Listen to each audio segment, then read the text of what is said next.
Hey, what's up guys? Welcome back to the Mr. Fix-It channel. I got the Polaris 400L in the shop again today, and I want to talk about why your all-wheel drive won't stay engaged and how to fix this for free. Stay tuned. I was sitting out there in the shed one evening, not doing too much of nothing, just kind of staring at the wall.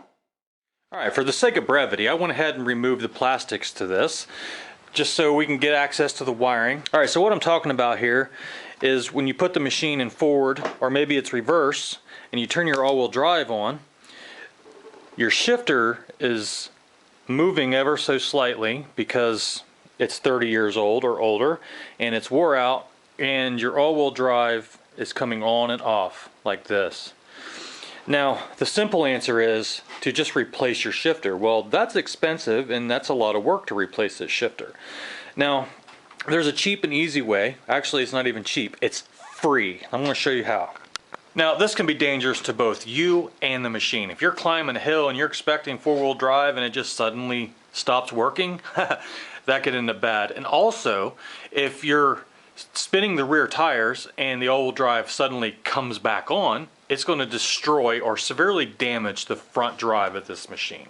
I will include a wiring diagram at the end of this video so you can kind of get an understanding of what's actually going on here.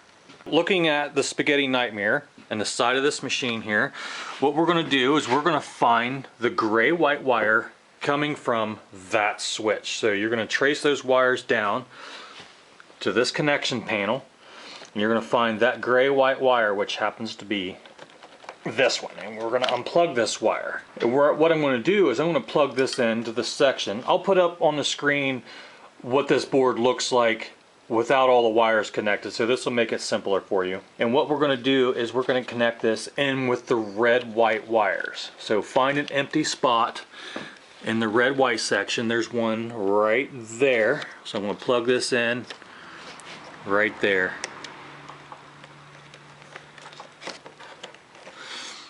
Now, what this is going to do is it's going to allow for all-wheel drive no matter where your shifter is positioned, reverse, neutral, forward, doesn't matter. So as long as this button's on, you have all-wheel drive.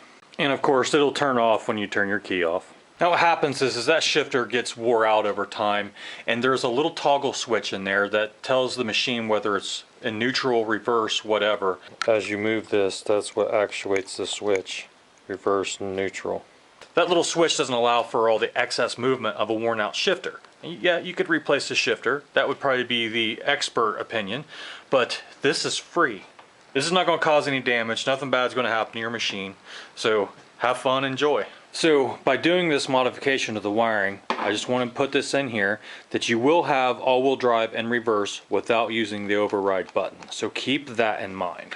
Hey, if you guys liked this video, please give me a thumbs up, consider subscribing, and don't be afraid to fix it. Thanks for watching.